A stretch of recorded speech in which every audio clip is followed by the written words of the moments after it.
Hello বন্ধুরা, আমি রবিন আর এখন কথা বলবো ছাওয়া সিনেমার টিজার চলে এসছে, তো সেটাই রিভিউ দেবো। তো এই ছাওয়া সিনেমার টিজারটা 1 মিনিট 10-11 সেকেন্ডের একটা টিজার। তো টিজারটা দেখে ছিটকে যাবে এরকম একটা টিজার, মানে দারুণ হয়েছে, দুর্ধর্ষ হয়েছে টিজারটা।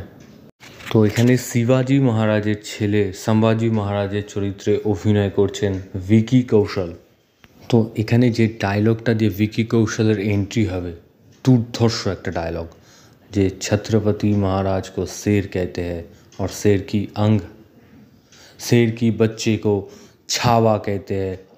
তখন যে মানে ভিকি কৌশল এন্ট্রি মানে ইয়ে করছেন, বহু লোক মানে সৈন্যদের মারছেন। তো দুর্ধর্ষ একটা মানে কি বলার ভাষা নেই, এত সুন্দর লাগছে। এর টিজারটা থেকে সরে অন্য কিছু দেখতে পারবে না, মানে টিজারটা এতটাই সুন্দর লাগছে।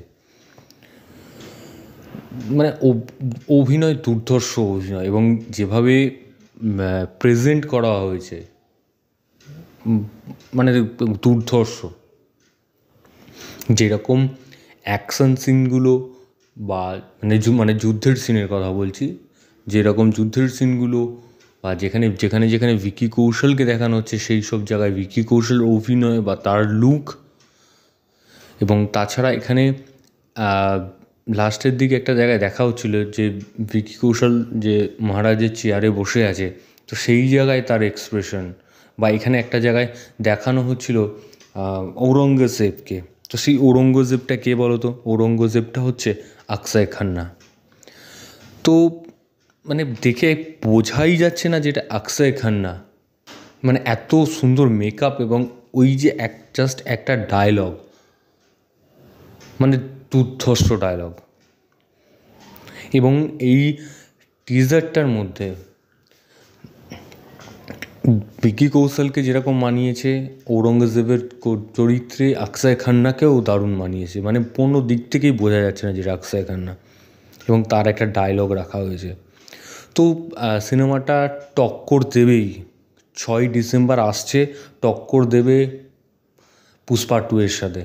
মানে কোনো দিক থেকে আমার মনে হয় না যে মানে একটা হাড্ডাহাড্ডি লড়াই হবে পুষ্পা 2 এবং এই ছাওয়া সিনেমার মধ্যে। মানে সব রকম এলিমেন্ট আছে এই ছাওয়া সিনেমাটার মধ্যে।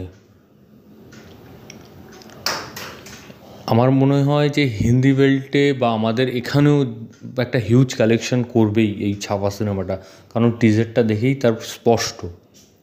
এবং পুষ্পা 2 এর একটা ক্রেজ অবশ্যই আছে, কিন্তু এই সিনেমাটারও কিন্তু মানে টিজারটা দেখার পর আমার মনে হয় কোনো অংশে কম যাবে না। এবং যেভাবে স্ত্রী 2 সিনেমার সাথে এই ছাওয়া সিনেমার টিজারটাকে দেখানো হয়েছে, তো তারপরে এই টিজারটা এসছে এবং দর্শক পছন্দ করছে এই টিজারটাকে।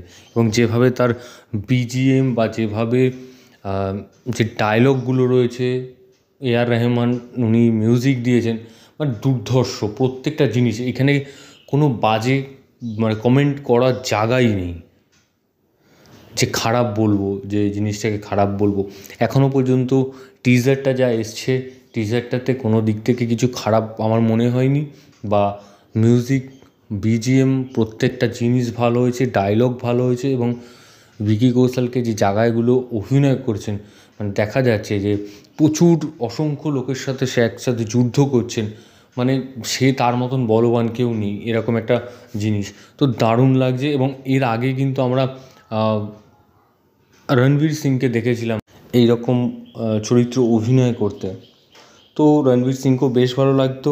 এবং এখন এই ভিকি কৌশলকেও কিন্তু এই মানে টিজারটা দেখার পর দুর্ধর্ষ লাগছে।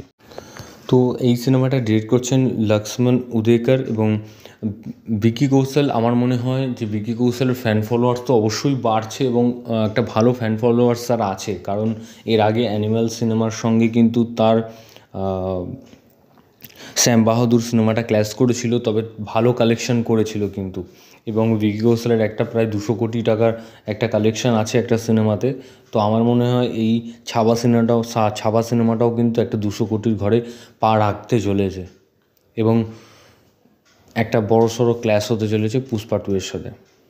তো কোনো অংশে ছাড়াছাড়ি হবে না, আমার মনে হয় যে টক্কর দেবেই। তো তো যাই হোক বন্ধুরা, আমার তো দারুণ লেগেছে টিজারটা। তো তোমাদের ভিডিওটা কেমন লাগলো তোমরা কমেন্ট সেকশনে কমেন্ট করে জানিয়ে দাও, এবং সাবস্ক্রাইব করো চ্যানেল পি বাংলা পিবি, এবং বেল আইকনে ক্লিক করতে ভুলো না। বেল আইকনে ক্লিক করলে তোমরা সবার আগে নোটিফিকেশন পেয়ে যাবে। ধন্যবাদ।